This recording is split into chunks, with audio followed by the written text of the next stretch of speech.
नमस्कार। आज हमें जो हमारा राजस्थान है उसमें जो शेष पार्ट रह गया प्रश्नोत्तरी उसकी चर्चा करेंगे। तो देखो, ये प्रश्न बन सकता है पश्चिमी राजस्थान में जल संरक्षण हेतु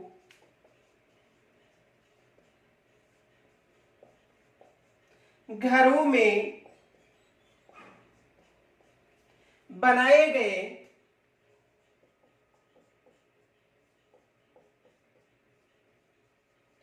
कुएं नुमा आकृति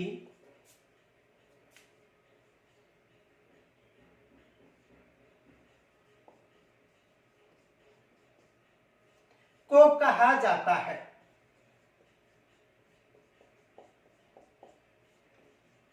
ये एग्जाम में प्रश्न बन सकता है कि पश्चिमी राजस्थान में जल संरक्षण हेतु घरों में बनाई गई कुएं नुमा आकृति या संरचना को कहा जाता है।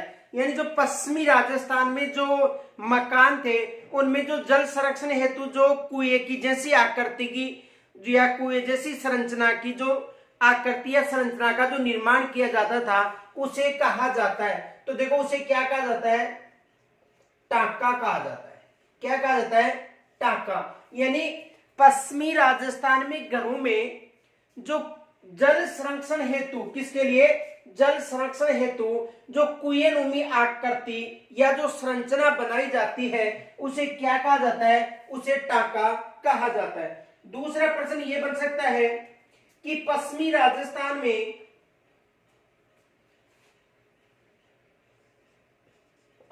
राजस्थान में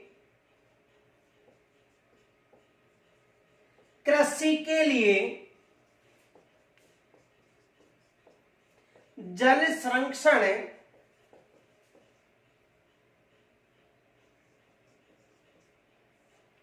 देखो, पश्चिमी राजस्थान में कृषि के लिए जो जल संरक्षण हेतु बनाई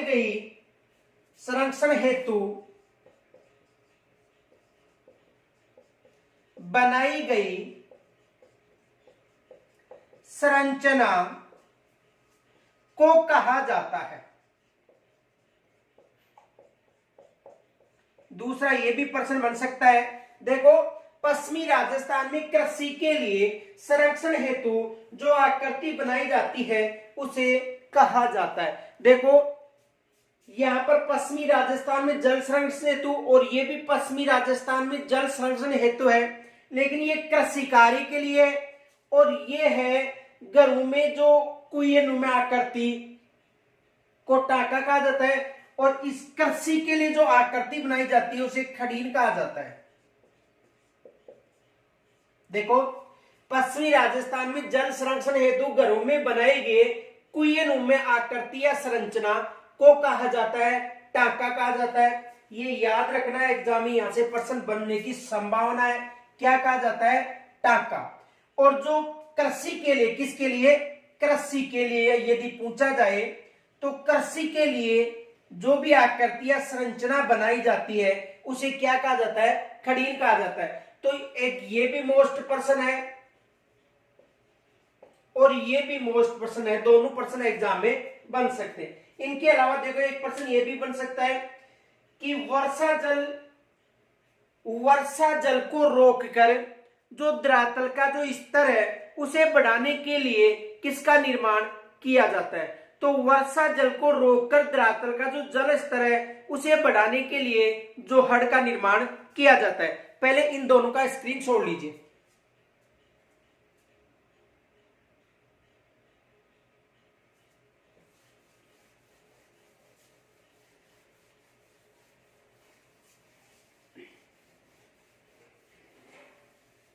देखो, वर्षा जल को रोककर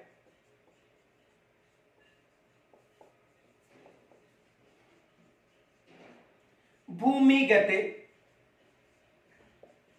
जल स्तर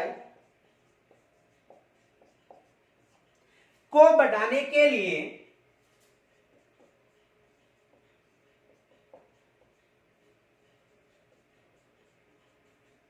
बनाई गई संरचना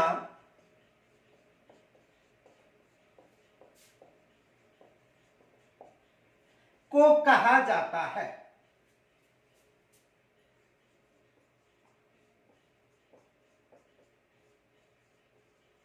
देखो, वर्षा जल को रोककर, यानी वर्षा जल को रोककर भूमिगत जल का स्तर बढ़ाने के लिए जो संरचना बनाई जाती है उसे क्या कहा जाता है? जोहड़ कहा जाता है। और जोहड़ सर्वाधिक शेखावाटी व हरियाणा क्षेत्र में मिलते हैं। ये जो जोहड़ है सर्वाधिक कहां पर मिलते हैं? शेखावाटी व हरियाणा क्षेत्र में। शेखावाटी व हरियाणा में सर्वाधिक जोहड़ मिलते हैं। तो एग्जाम में ये प्रश्न भी बन सकता है कि भूमिगत जल का स्तर बढ़ाने हेतु जो संरचना बनाई जाती है उसे क्या कहा जाता है? जोहड़ कहा जाता है। और राजस्थान में शेखावाटी में सर्वाधिक मिलते हैं। इनके अलावा हरियाणा क्षेत्र में भी जो जोहड़ है वो सर्वाधिक मिलते हैं। इनके अलावा ये भी प्रश्न बन सकता है कि विश्व में, दूसरा प्रश्न ये बन सकता है, विश्व में मानव निर्मित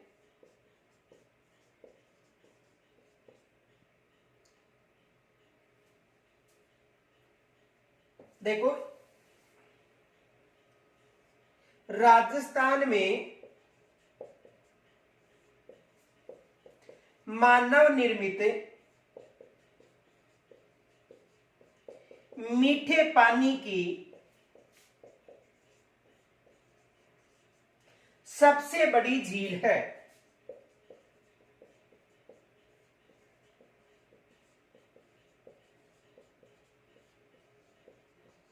देखो, राजस्थान में यदि मानव निर्मित मीठा पानी की झील पूछी जाए और सबसे बड़ी झील कौन सी है, तो देखो मानव निर्मित जो सबसे बड़ी झील है वो है जयसमंद झील।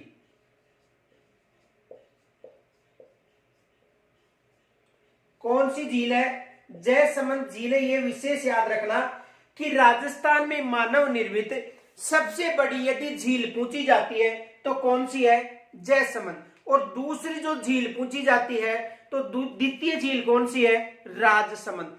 और यदि मीठे पानी की प्राकृतिक झील सबसे बड़ी पूछी जाती है तो आपको बताना है पुष्कर झील। और ऊंचाई पर स्थित सबसे बड़ी झील ऊंचाई पर स्थित है तो आपको नक्की झील बतानी है। तो एग्जाम में यहां से भी प्रश्न बनता है कि राजस्थान में मानव निर्मित मीठे पानी की सबसे बड़ी झील कौन सी है? जयसमंद झील है। और ये झील कहां पर है? उदयपुर में है। ये झील कहां पर है? उदयपुर में है। और इस झील में गोमती नदी का जल आकर गिरता है। तो एग्जाम में यहां से भी प्रश्न बन सकता है। देखो, प्रश्न ये बन सकता है कि राजस्थान में मानव निर्मित मीठे पानी की, या मीठे पानी का नाम आकर वहां पर आ सकता है कि कृत्रिम झील। तो राजस्थान में कृत्रिम झील या मानव निर्मित मीठे पानी की सबसे बड़ी झील है जयसमंद झील जो उदयपुर में है। और इस झील में गोमती नदी का जल आकर गिरता है। लेकिन यदि प्राकृतिक झील सबसे बड़ी पूछी जाती है तो पुष्कर झील बतानी है। प्राकृतिक झील सबसे बड़ी कौन सी बतानी है? पुष्कर झील। और ऊंचाई पर स्थित झील नक्की झील बतानी है। तो यहां तक स्क्रीनशॉट लीजिए।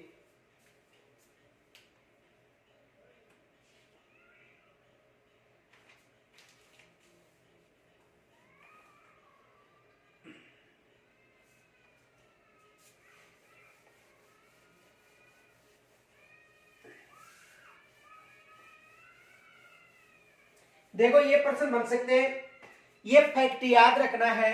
देखो, राजस्थान में मानव निर्मित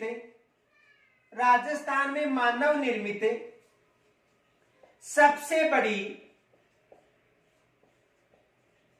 झील, राजस्थान में मानव निर्मित या जो कृत्रिम झीलें की बात है, सबसे बड़ी झील कौन सी है?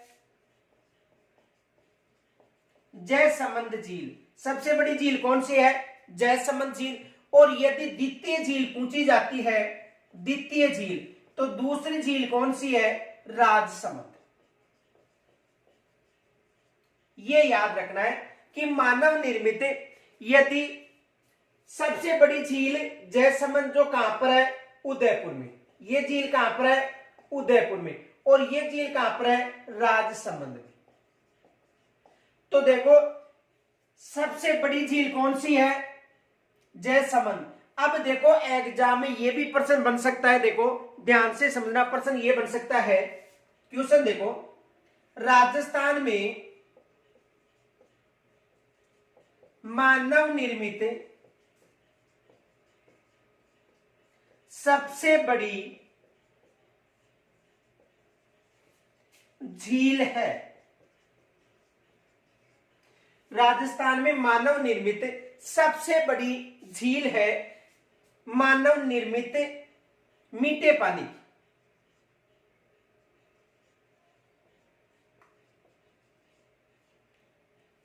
ये भी मीठे पानी की याद रखना, राजस्थान में मानव निर्मित मीठे पानी की सबसे बड़ी झील है। एग्जाम में ये प्रश्न बन सकता है, देखो ए में मिल सकता है आपको राजसमंद, बे में मिल सकता है पुष्कर,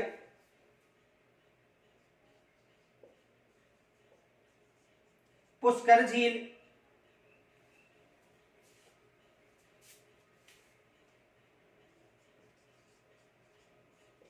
बे में पुष्कर झील, से में मिल सकता है नक्की झील, और दे में मिल सकता है सांबर झील। अब देखो यदि मानव निर्मित मीठे पानी की पूछी जाए तो वहां पर जयसमंद न आकर राजसमंद भी दे सकता है, क्योंकि राजसमंद राजस्थान की मानव निर्मित मीठे पानी की दूसरी झील है। राजस्थान में मानव निर्मित जो मीठे पानी की दूसरी झील कौन सी है, राजसमंद। तो वहां पर यह भी दे सकता है, ये ऑप्शन न देकर, या यहां पर दे सकता है तथ्य गलत है, लेकिन आपको क्या बताना है, राजसमंद झील। यहां तक स्क्रीन छोड़ लीजिए।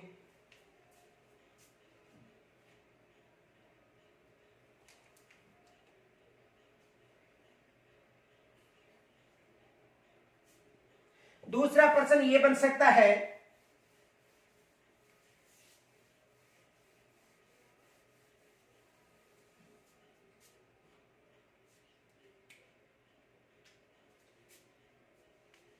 सरदार सरोवर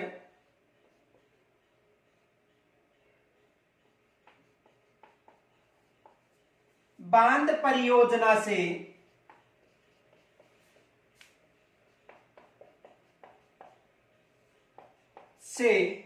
राजस्थान के किन जिलों में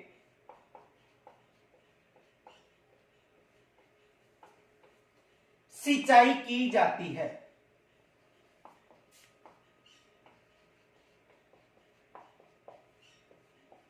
यह प्रश्न भी बन सकता है कि जो सरदार सरोवर बांध परियोजना से राजस्थान के किन जिलों में सिंचाई की जाती है, तो यह भी एग्जाम में प्रश्न बन सकता है। तो देखो राजस्थान के 2 जिलों में सिंचाई की जाती है, बाड़मेर व जालोर। किन जिलों में सिंचाई की जाती है, बाड़मेर व जालोर। देखो ये जो सरदार सरोवर बांध है गुजरात में है, इसे गुजरात की जीवन रेखा कहा जाता है। देखो समझो पहले,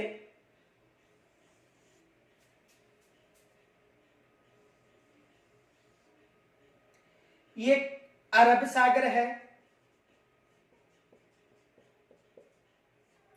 और ये कच्छ की रण व खंबात की खाड़ी, ये खंबात की खाड़ी है।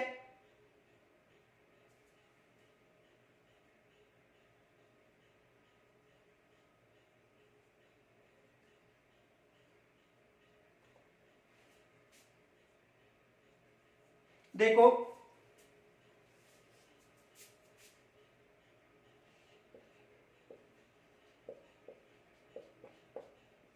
खंबात की खाड़ी और खंबात की खाड़ी, और ये है कच्छ की खाड़ी। अब देखो अरब सागर में ये जो बांध है ये है सरदार सरोवर बांध। कौन सा बांध है? सरदार सरोवर बांध। और ये नदी कौन सी है? नर्मदा। कौन सी नदी है? नर्मदा। और इसका उद्गम कहां से होता है? अमरकंटक की पहाड़ी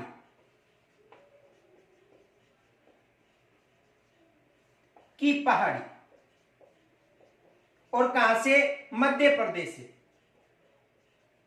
अमरकंटक की पहाड़ी कहां पर है? मध्य प्रदेश से। और इस पर जबलपुरा में, जो मध्य प्रदेश का जबलपुरा है, धुआंधार जलप्रपात भी बनता है। कहां पर बनता है? जबलपुरा में।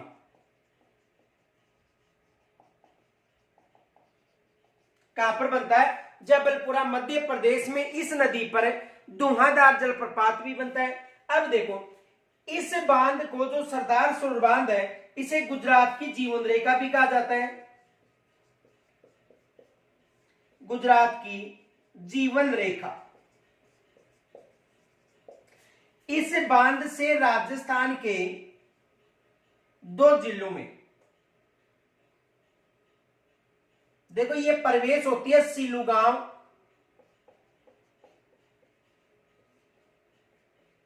और सिलूगांव कहां पर है? जालोर में।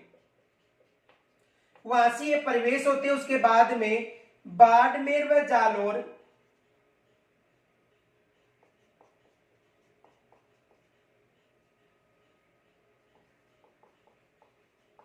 में सिंचाई की व्यवस्था होती है। तो ये विशेष याद रखना कि जालोर व बाड़मेर क्षेत्र में किस से, तो देखो, सरदार सरोवर बांध परियोजना, जिसे गुजरात की जीवन रेखा कहा जाता है। और यहां से एक निकाली गई है, जो सिलूगांव जालोर में प्रवेश होती है। जालोर और बाड़मेर में सिंचाई सुविधा। और इस पर एक जलप्रपात है, जिसे धुआंधार जलप्रपात कहा जाता है, जो कहां पर निर्मित है? जबलपुरा, मध्य प्रदेश में। तो यहां से भी एग्जाम में प्रश्न बन सकता है, स्क्रीनशॉट लीजिए।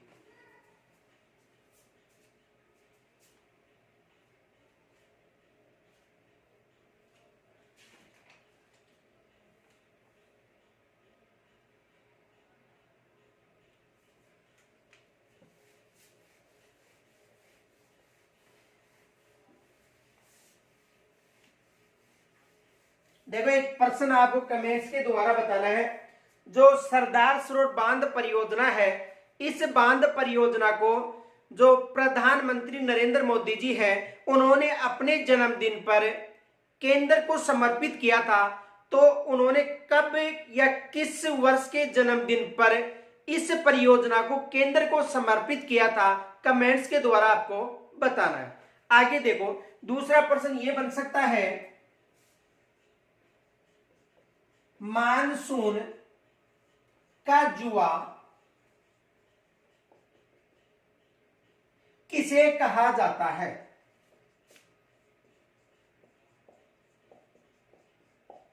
यह साधारण प्रश्न है, लेकिन एग्जाम में बन सकता है कि मानसून का जुआ किसे कहा जाता है। तो मानसून का जुआ कृषि को कहा जाता है, क्योंकि भारत में अधिकतर जो राजस्थान जो अधिकतर कृषि है, वो मानसून पर निर्भर रहती है। इसलिए मानसून का जो जुआ है, वो किसे कहा जाता है? कृषि को कहा जाता है। मानसून का जुआ किसे कहा जाता है? कृषि को कहा जाता है, क्योंकि अधिकतर जो कृषि है मानसून पर निर्भर रहती है। तो एग्जाम में यहां से भी प्रश्न बन सकता है। दूसरा प्रश्न ये बन सकता है,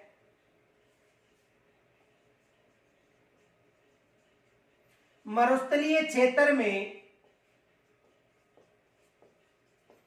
किस खाद्यान्न की अधिकता है?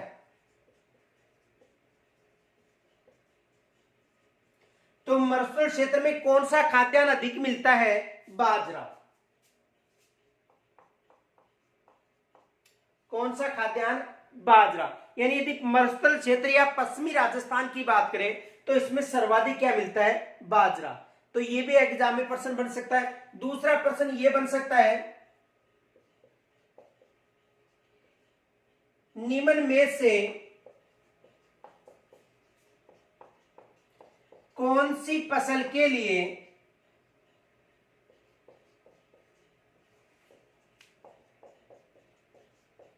दक्षिणी पश्चिमी मानसून लाभदायक है?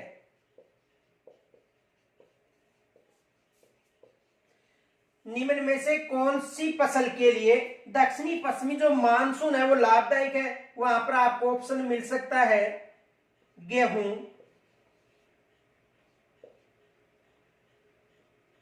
बे में मिल सकता है सरसों, से में मिल सकता है जो, और दे में मिल सकता है बाजरा। तो देखो दक्षिणी पश्चिमी जो मानसून है वो खरीफ की फसल के लिए लाभदायक है। किस फसल के लिए? खरीफ की फसल के लिए। और जो गेहूं, सरसों और जो है ये रबी की फसल है, तो किसके लिए उपयोगी होगा? बाजरा के लिए। ये याद रखना, क्योंकि जो दक्षिणी पश्चिमी मानसून आता है उस समय खरीफ की फसलें बोई जाती है, और जो शीतकालीन मानसून आता है उस समय रबी की फसलें अधिक बोई जाती है। तो देखो निम्न में से कौन सी फसल के लिए दक्षिणी पश्चिमी मानसून लाभदायक है? तो किस फसल के लिए? बाजरा, यानी कहने का मतलब खरीफ की फसल के लिए।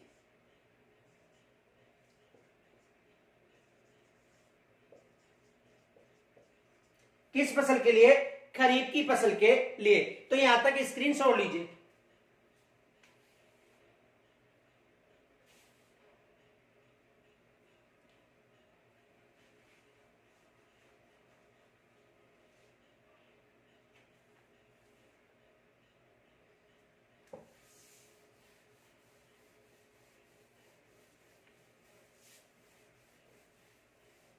दूसरा प्रश्न यह बन सकता है कि पशुपालन की दृष्टि से राजस्थान का देश में स्थान है। पशुपालन की दृष्टि से राजस्थान का देश में स्थान है। यह प्रश्न भी बन सकता है कि पशुपालन की दृष्टि से जो राजस्थान है उसका देश में कौन सा स्थान है। तो देखो पशुपालन की दृष्टि से राजस्थान का देश में कौन सा स्थान है? द्वितीय स्थान। कौन सा स्थान है? द्वितीय स्थान। दूसरा प्रश्न यह बन सकता है राजस्थान सरकार द्वारा 2019 में,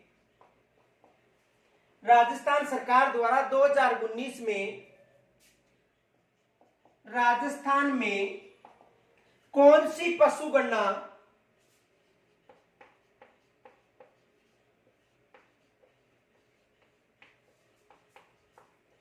की गई है?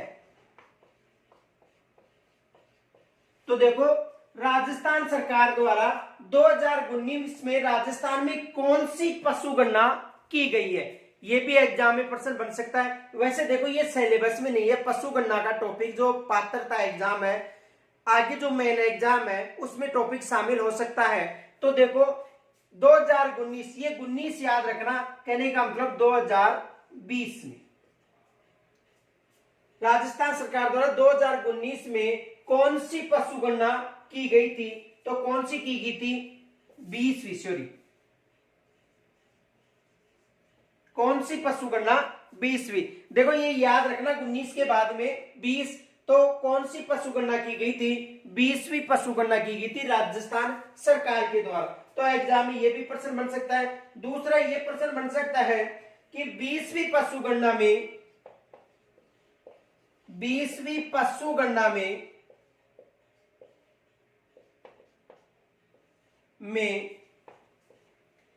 किन पशुओं की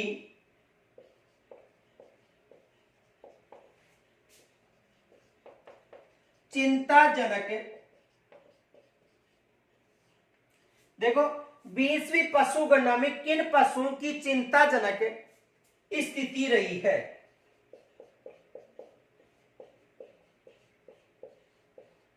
देखो जो 20वीं पशु गणना हुई थी उनमें किन पशुओं की जो चिंताजनक स्थिति रही है, यानी ऊंट व गधे हैं,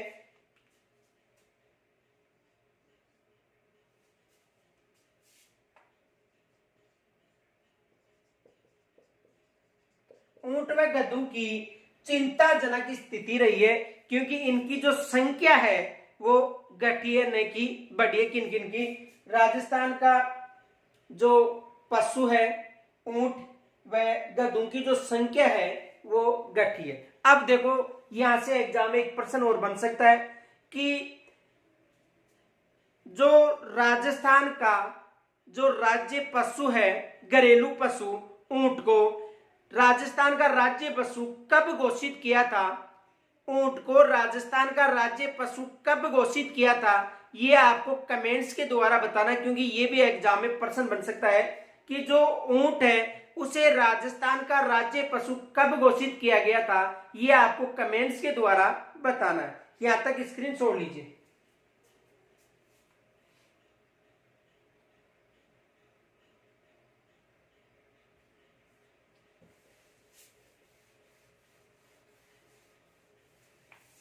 दूसरा प्रश्न ये बन सकता है कि राजस्थान में, दूसरा प्रश्न ये बन सकता है राजस्थान में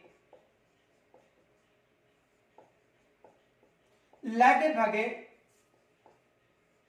कितने प्रकार के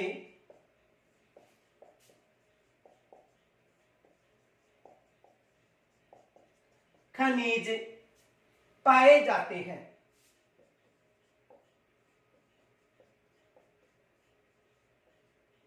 यह भी एग्जाम में प्रश्न बन सकता है कि राजस्थान में लगभग कितने प्रकार के खनिज पाए जाते हैं। जो हमारा राजस्थान उस पुस्तक के अनुसार कितने प्रकार के 67 प्रकार के खनिज पाए जाते हैं। राजस्थान में कितने प्रकार के खनिज पाए जाते हैं? 67 प्रकार के खनिज पाए जाते हैं। ये भी एग्जाम में प्रश्न बन सकता है। इनके अलावा देखो राजस्थान में कौन सा खनिज सर्वाधिक मात्रा में राजस्थान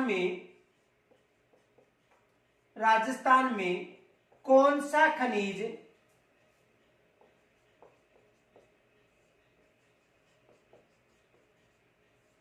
सर्वाधिक मात्रा में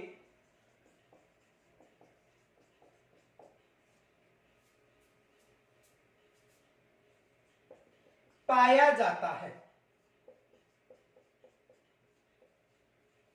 राजस्थान में कौन सा खनिज सर्वाधिक मात्रा में पाया जाता है।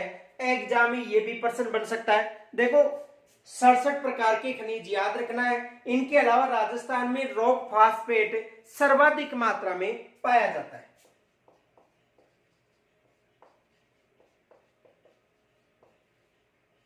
राजस्थान में जो रॉक फास्फेट है वो सर्वाधिक मात्रा में पाया जाता है।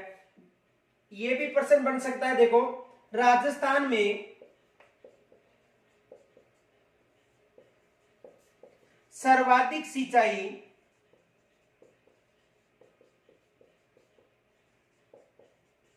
किन साधनों से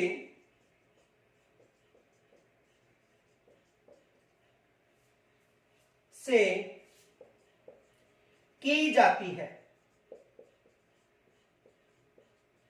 तो देखो राजस्थान में जो सिंचाई है सर्वाधिक नलकूप व कुओं से की जाती है। नलकूप व कुएं,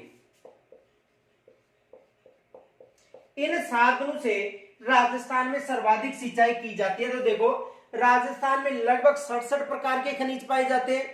दूसरा, राजस्थान में कौन सा खनिज रॉक फास्फेट खनिज सर्वाधिक पाया जाता है। तीसरा, राजस्थान में सिंचाई के लिए किन साधनों का सर्वाधिक उपयोग किया जाता है। तो किनका किया जाता है? नलकूप व कुओं का सर्वाधिक उपयोग किया जाता है। यहां तक स्क्रीन छोड़ लीजिए।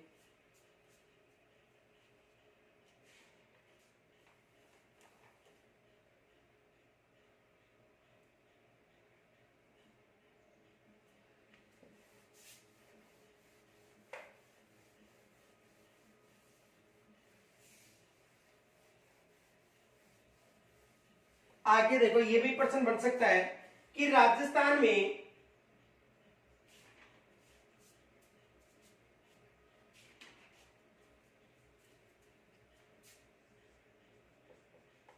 राजस्थान में 2011 के अनुसार साक्षरता है। एक तो ये प्रश्न बन सकता है कि 2011 के अनुसार राजस्थान में 2011 के अनुसार साक्षरता है। तो साक्षरता कितनी है 2011 के अनुसार? 66.11%। ये भी एग्जाम में प्रश्न बन सकता है कि राजस्थान में 2011 के अनुसार जो साक्षरता है वो कितनी है? 66.11%। इनके अलावा दूसरा प्रश्न ये बन सकता है कि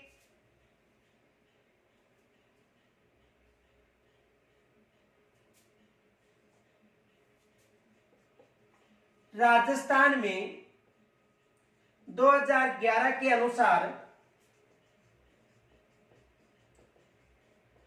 पुरुष व महिला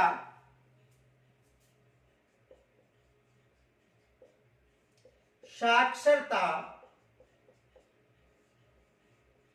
है। यानी 2011 के अनुसार राजस्थान में पुरुष व महिला साक्षरता है। तो देखो, पुरुष साक्षरता तो है 79.19,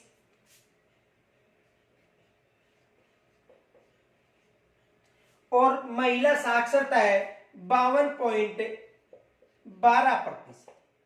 ये एग्जाम में प्रश्न बन सकते हैं क्योंकि कक्षा 6 में केवल साक्षरता संबंधी यही डाटे मिलते हैं। यानी राजस्थान में 2011 के अनुसार साक्षरता 66.11 है, और 2011 के अनुसार पुरुष साक्षरता पूछी जाए तो पुरुष साक्षरता 79.19 है, जो पात्रता में पूछा गया था। 2018 में ये प्रश्न पूछा गया था पात्रता में, 2018 की बात है, 21 में तो एग्जाम रद्द हो गई है। 2018 में पूछा गया था कि राजस्थान में पुरुष साक्षरता कितनी है? 79.19। और यदि महिला साक्षरता की बात करें तो महिला साक्षरता कितनी है?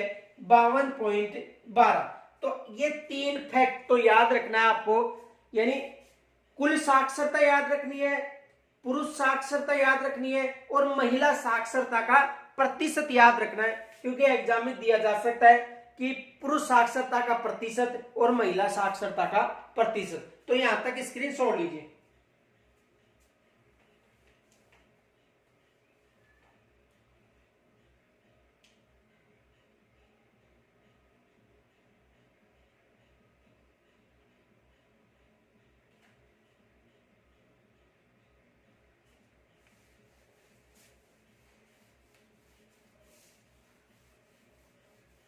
देखो, दूसरा प्रश्न ये बन सकता है कि राजस्थान में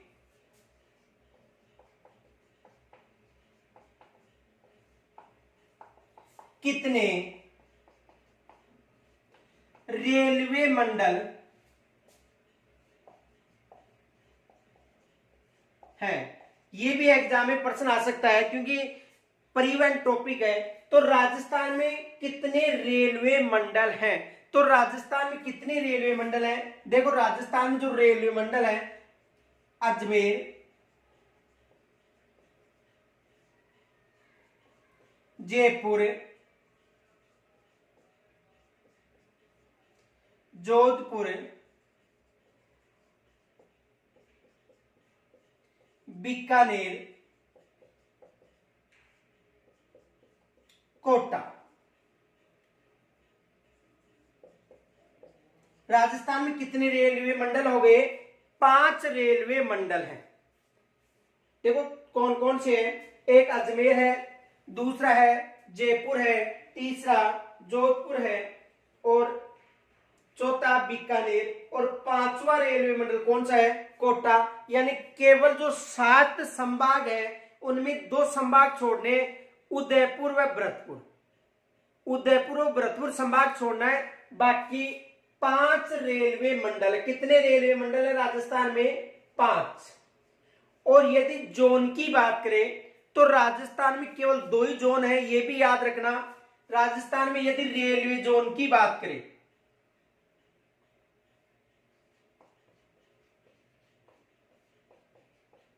तो राजस्थान में रेलवे जोन कितने हैं? 2।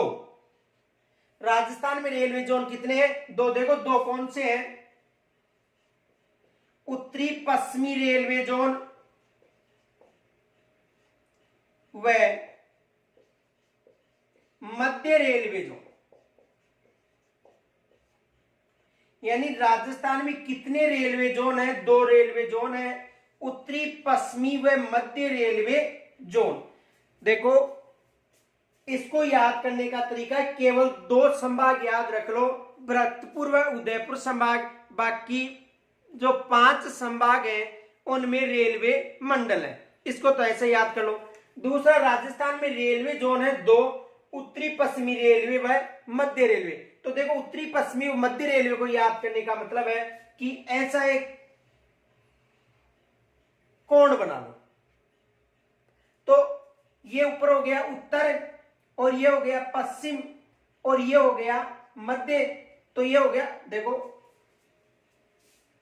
पहले इसका स्क्रीनशॉट लो, पहले इसका स्क्रीनशॉट।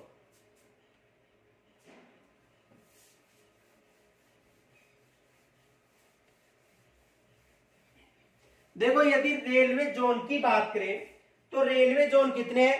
2। इसे याद करने का तरीका देखो, ये तो ऊपर उत्तर दिशा हो गई, ये दक्षिण दिशा, ये पश्चिम दिशा, और ये पूर्व दिशा। 4 दिशा हो गई।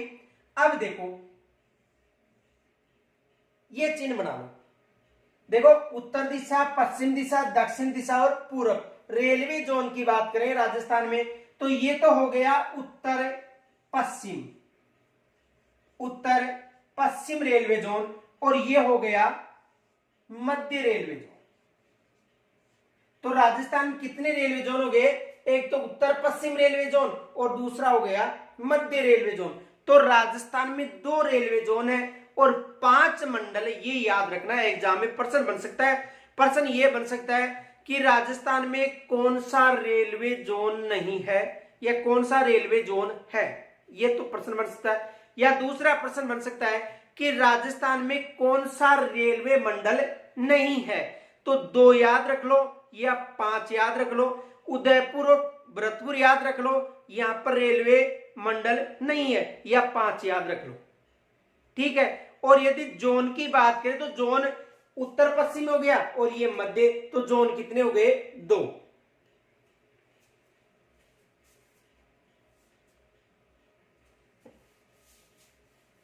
दूसरा प्रश्न यह बन सकता है कि राजस्थान में सबसे बड़ा राष्ट्रीय राजमार्ग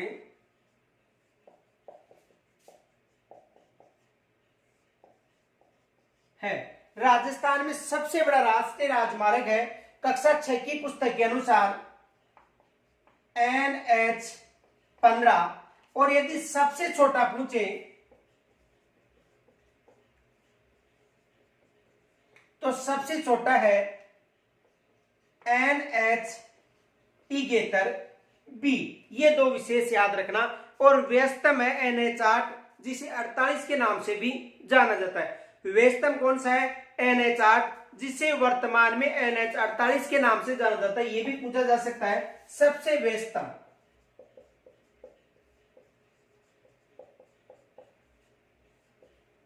NH-8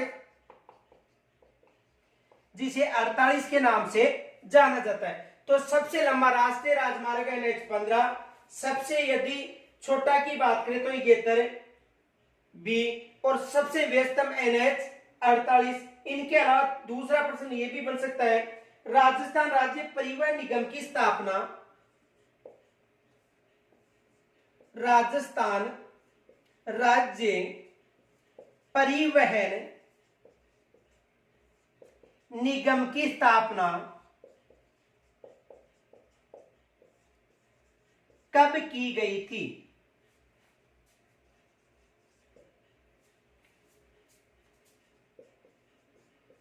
यह भी एग्जाम में प्रश्न बन सकता है कि राजस्थान राज्य परिवहन निगम है, राजस्थान राज्य परिवहन निगम की स्थापना कब की गई थी? यह भी एग्जाम में प्रश्न बन सकता है। राजस्थान राज्य परिवहन निगम की स्थापना कब की गई थी? 1 अक्टूबर 1964। 1 अक्टूबर 1964। और जितना मुझे विश्वास है मैं ये कह सकता हूं कि ये एग्जामिन पर्सन बनने की 100% संभावना है।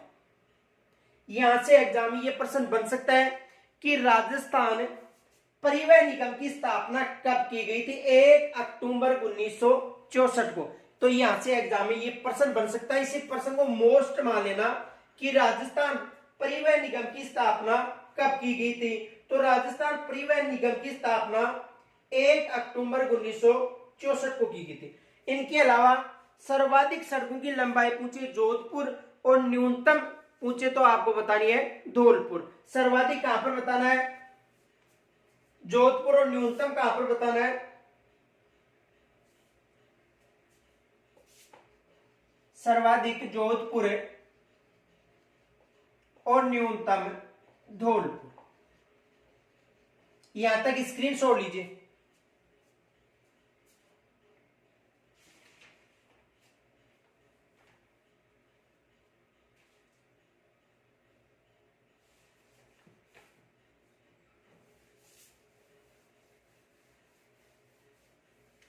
देखो ये भी प्रश्न बन सकता है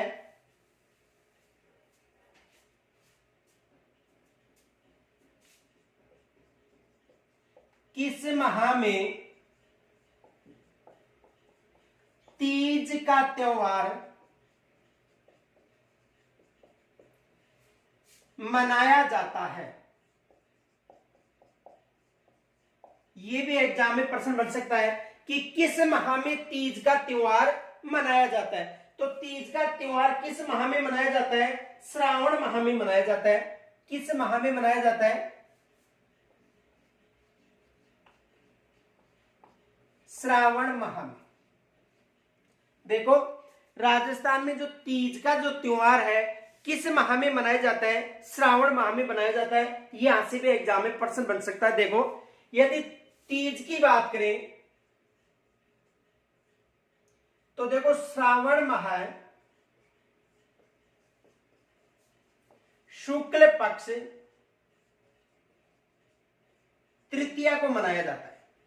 यानी जो तीज है वो श्रावण माह शुक्ल पक्ष की तृतीया को मनाई जाती है। कौन सी तीज? जिसे श्रावणी तीज या छोटी तीज भी कहा जाता है। ये जो तीज है इसे देखो श्रावणी तीज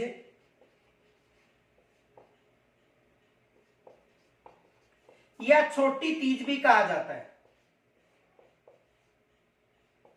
और विशेषतः जयपुर में। विशेषता कहां पर बतानी है? जयपुर में। याद रखना। देखो किस माह में तीज का त्योहार मनाया जाता है? श्रावण माह में। तीज यानी से श्रावणी तीज या छोटी तीज भी कहा जाता है। और सबसे प्रसिद्ध जो तीज है वो जयपुर की है। और श्रावण माह की शुक्ल पक्ष की तृतीया। दूसरा प्रश्न ये बन सकता है, फैक्ट याद रखना, बड़ी तीज, सातुड़ी तीज,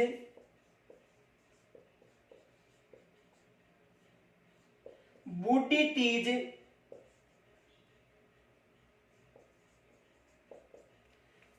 या भाद्रपद तीज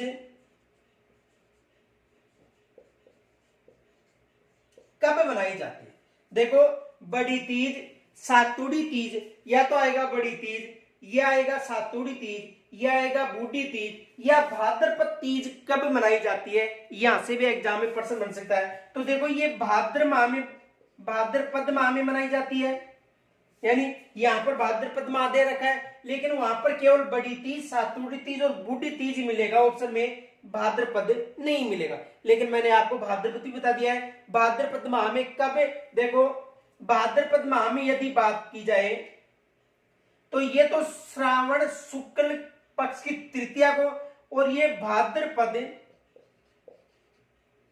माह ये शुक्ल पक्ष है और ये कृष्ण पक्ष की तृतीया। और भाद्रपद है, भाद्रपद में जो काली रातें होती हैं, ये याद रखना। दो भाद्रपद माह की कृष्ण पक्ष की तृतीया को, देखो एग्जाम में यहां से प्रश्न बनने की संभावना है। प्रश्न ये बन सकता है कि किस माह में तीज का त्योहार मनाया जाता है। तो तीज का त्योहार विशेषतः श्रावण माह में मनाया जाता है, श्रावण शुक्ला तृतीया को मनाया जाता है और इसे श्रावणी तीज या छोटी तीज कहा जाता है और ये विशेषतः जयपुर में उत्सव अधिक मनाया जाता है। दूसरा जो बूढ़ी कजली या सातुड़ी जो तीज है भाद्रपद कृष्णा तृतीय को मनाई जाती है और ये विशेषतः कहां पर मनाई जाती है, बूंदी में।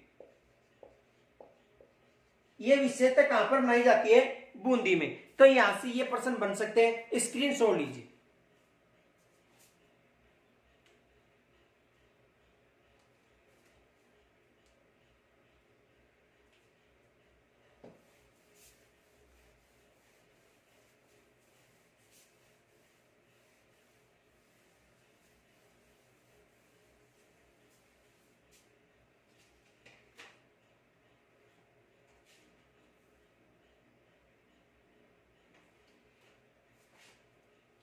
दूसरा प्रश्न ये बन सकता है,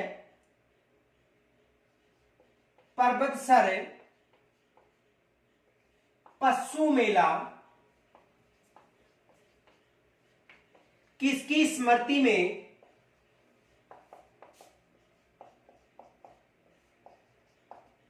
आयोजित होता है।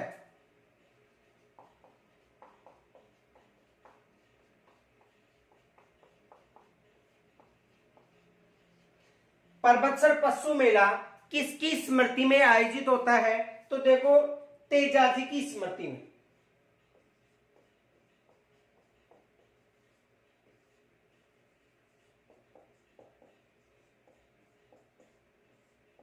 किसकी स्मृति में आयोजित होता है, तेजाजी की स्मृति में जो पर्वतसर पशु मेला है वो आयोजित होता है और ये सबसे बड़ा पशु मेला माना जाता है। ये भी याद रखना, पर्वतसर कहां पर, नागौर में आयोजित होता है। कहां पर आयोजित होता है, नागौर में।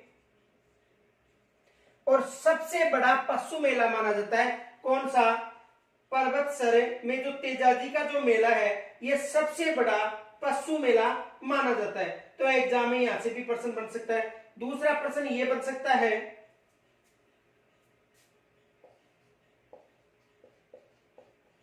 बृहत्री का मेला कहां पर आयोजित होता है। तो बृहत्री का जो मेला है वो कहां पर आयोजित होता है, अलवर में। बृहत्री का मेला कहां पर आयोजित होता है, अलवर में। तो ये तो देखो पर्वतसर पशु मेला पूछा जा सकता है। दूसरा बृहत्री का जो मेला है वो कहां पर आयोजित होता है। तीसरा प्रश्न ये भी पूछा जा सकता है कि जीण माता का मेला वर्ष में कितनी बार आयोजित होता है।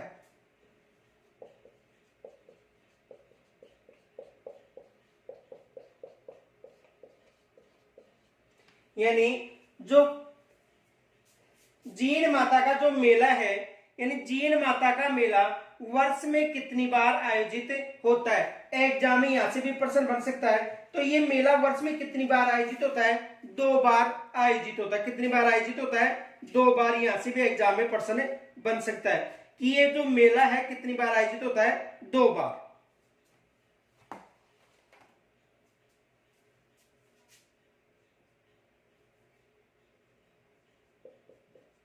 कितनी बार आयोजित होता है, 2 बार। तो यहां से स्क्रीनशॉट लीजिए।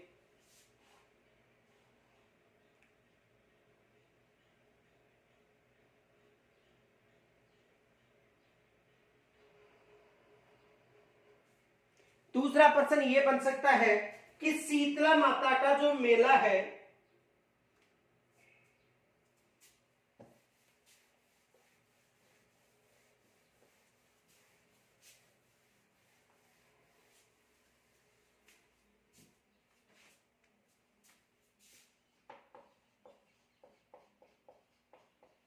शीतला माता का मेला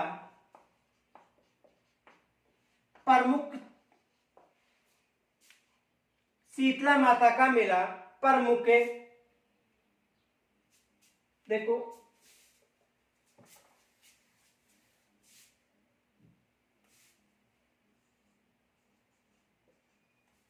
प्रमुख है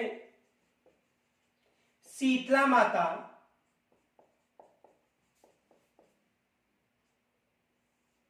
का मेला आयोजित होता है।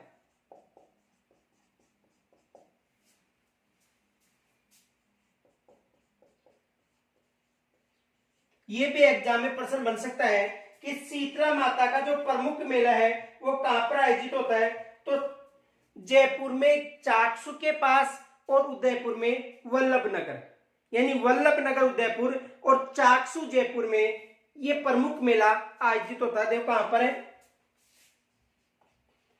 चाकसू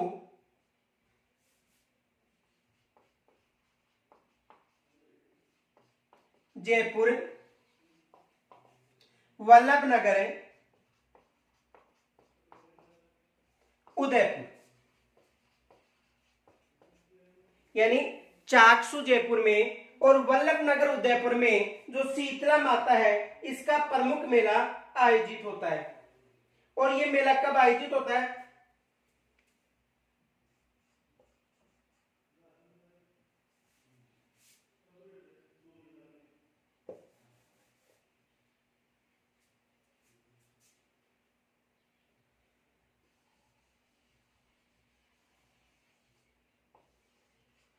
चैत्र पक्ष कृष्ण अष्टमी।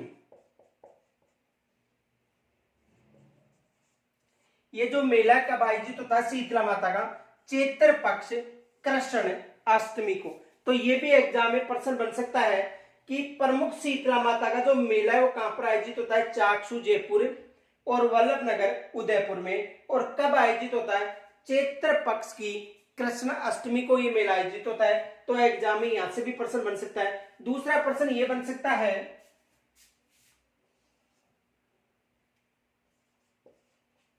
वेनेश्वर धाम में कब मेला आयोजित होता है।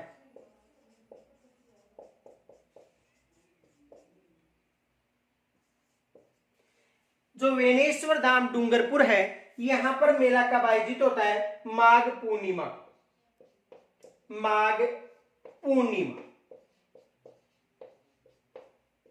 और किस नदी के तट पर होता है, माही नदी के तट पर, माही नदी के तट पर यह मेला आयोजित होता है। कौन सा, वेनेश्वर धाम का मेला कब आयोजित होता है, यानी माघ पूर्णिमा को, और किस नदी के तट पर होता है, माही नदी के। तो देखो शीतला माता, जिसे देखो शीतला माता जो है इसका जो प्रमुख मेला है चाकसू जयपुर और वल्लभ नगर उदयपुर में आयोजित होता है। यहां तक स्क्रीन छोड़ लीजिए।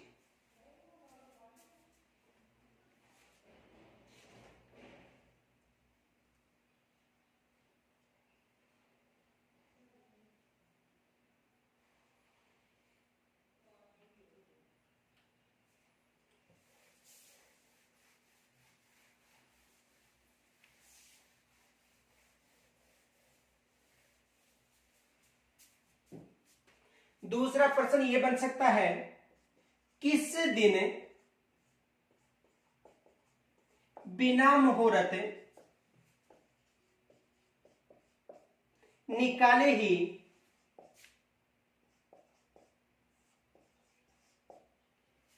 विवाह किया जा सकता है।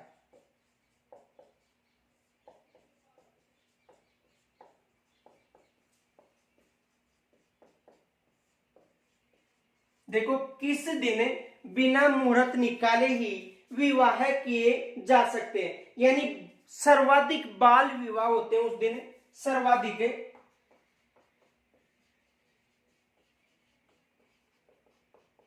बाल विवाह, यानी किस दिन सर्वाधिक बाल विवाह होते हैं, तो अक्षय तृतीया को यानी बैसाख की जो आखा तीज यानी अक्षय तृतीया है, उस दिन सर्वाधिक बाल विवाह होते हैं। तो कब होते हैं? बैसाख तृतीया को।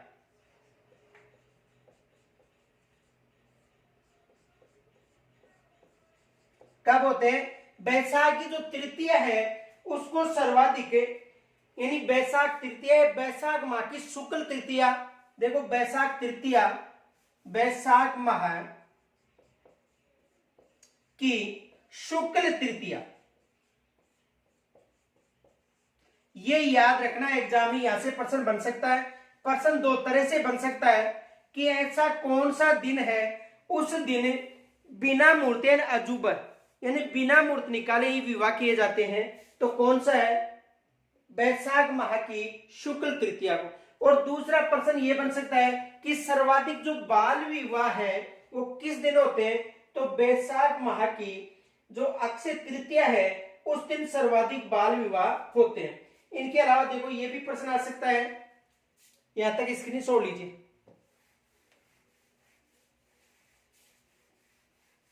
पुष्कर मेला आयोजित होता है। देखो पुष्कर मेला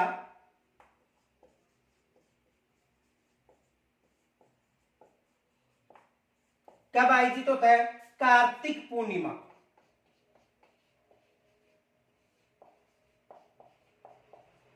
एक तो ये प्रश्न आ सकता है। इनके अलावा कोलायत मेला, ये भी कार्तिक पूर्णिमा को आयोजित होता है।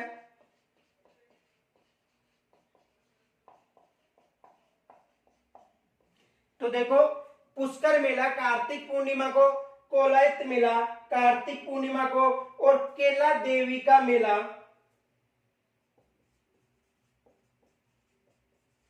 केला देवी का मेला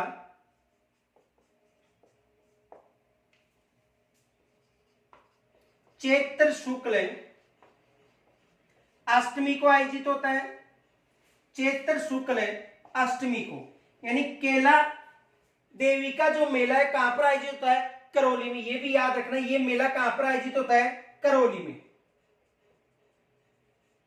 तो पुष्कर मेला कार्तिक पूर्णिमा को, कोलायत मेला कार्तिक पूर्णिमा को, केला देवी का जो मेला चैत्र शुक्ल अष्टमी को होता है। देखो ये केला देवी है, केवला देव अलग है। देखो याद रखना, यदि ये दो फैक्ट याद रखना, केवला देव गना पक्षी या केवला देव पक्षी अभ्यारण्य भी पूछे, पक्षी या गना पक्षी। देखो केवला देव गना पक्षी अभ्यारण्य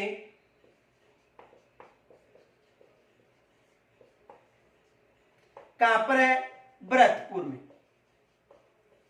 और यदि केवला देवी अभ्यारण्य की बात करें तो केवला देवी अभ्यारण्य कहां पर है? करौली में। ये दो फैक्ट याद रखना। देखो ये तो है केवला देव और ये है केवला देवी, ये याद रखना है। केवला देव और केवला देवी, केवला देव भरतपुर में है और केवला देवी कहां पर है? करौली में। स्क्रीन छोड़ लीजिए।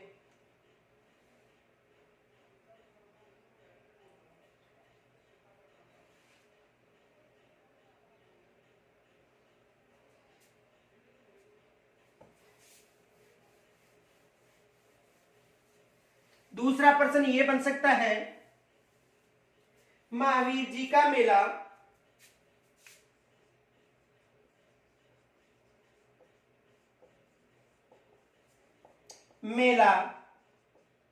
कहां पर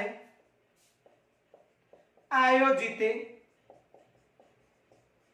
यानी महावीर जी का मेला कहां पर आयोजित होता है? यह प्रश्न भी बन सकता है कि महावीर जी का जो मेला है वो कहां पर आयोजित होता है। तो ये जो मेला है वो कहां पर आयोजित होता है? करौली में। महावीर जी का मेला कहां पर आयोजित होता है? करौली में होता है। चैत्र शुक्ला एकादशमी से,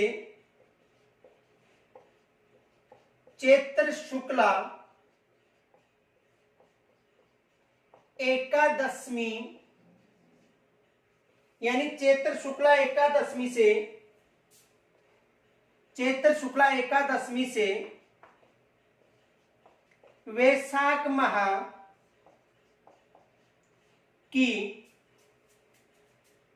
माह कृष्ण या कृष्ण द्वितीया को तक ये मेला आयोजित होता है। तो महावीर जी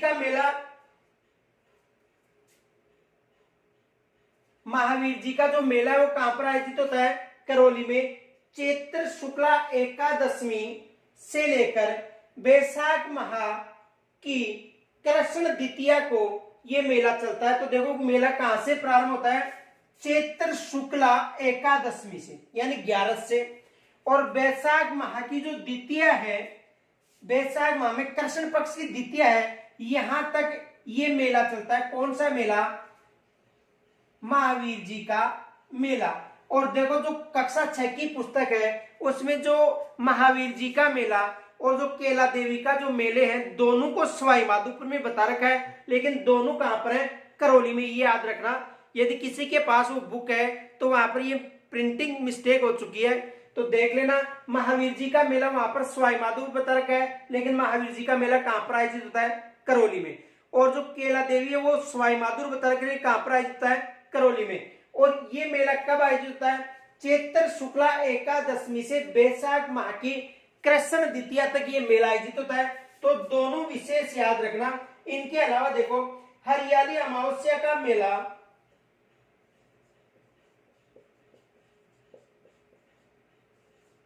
हरियाली अमावस्या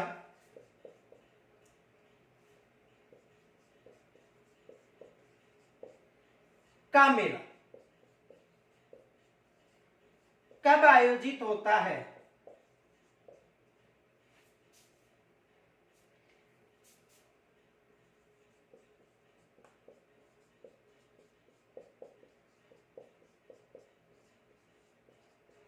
यानी हरियाली अमावस्या का जो मेला है कब आयोजित होता है?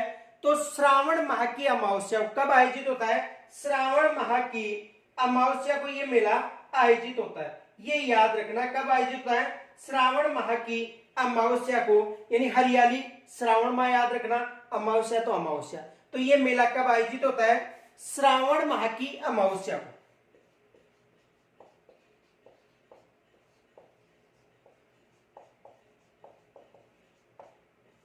यानी हरियाली अमावस्या को का मेला कब आयोजित होता है? श्रावण माह की अमावस्या को होता है। और ये मेला है कहां पर आयोजित होता है? उदयपुर में। देखो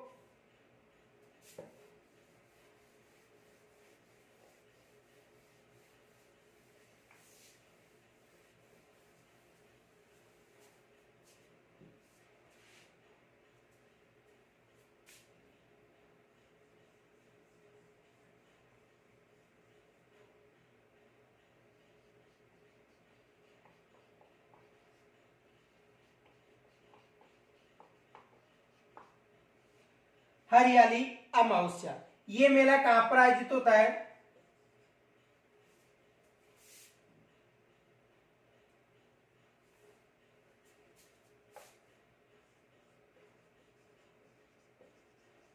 उदयपुर में। 1899 को प्रारंभ हुआ था।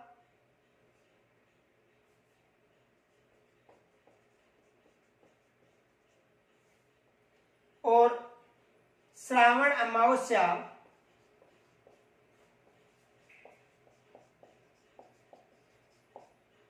मेला आयोजित होता है। तो उदयपुर में आयोजित का प्रारंभ होता है 1899 को, और इसे श्रावण मेला कहा जाता है। और किस महाराणा के शासन काल में? तो देखो जो हरियाली अमावस्या है महाराणा फतेह सिंह के शासन काल में प्रारंभ हुआ था।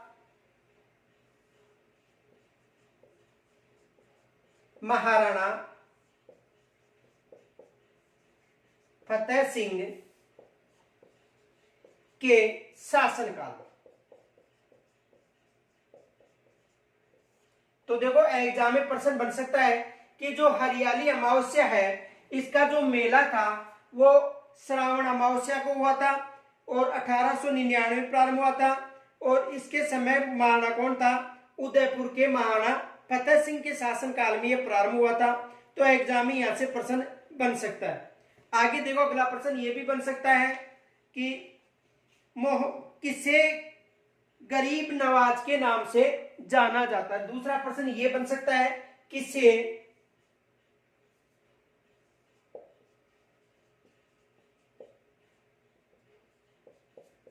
गरीब नवाज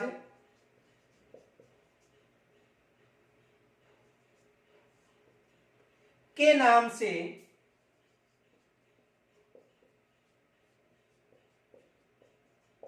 जाना जाता है। किसे गरीब नवाज के नाम से जाना जाता है। एग्जाम में यह भी प्रश्न बन सकता है कि किसे गरीब नवाज के नाम से जाना जाता है। तो ख्वाजा मोहिनुद्दीन चिश्ती है, उसे किसके नाम से जाना जाता है? गरीब नवाज के नाम से ख्वाजा मोहिनुद्दीन चिश्ती को।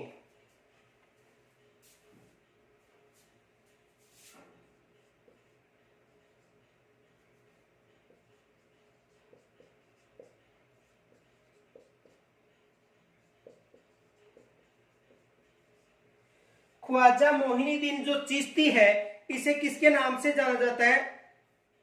गरीब नवाज के नाम से जाना जाता है। यह भी एग्जाम में प्रश्न बन सकता है कि गरीब नवाज के नाम से, देखो गरीब नवाज के नाम से किसे जाना जाता है। तो एग्जाम में यहां से भी प्रश्न आ सकता है। तो ये भी मोस्ट मानना और ये भी मोस्ट मानना। दूसरा प्रश्न ये बन सकता है कि करनी खाटू श्याम जी का जो मेला कब आयोजित होता है? तो फागुन शुक्ला दशमी से 12वीं तक, यानी फागुन शुक्ला दशमी से लेकर द्वादश तक ये खाटू श्याम जी का मेला आयोजित होता है। तो ये भी प्रश्न देखो, पहले तो इसका स्क्रीनशॉट लीजिए।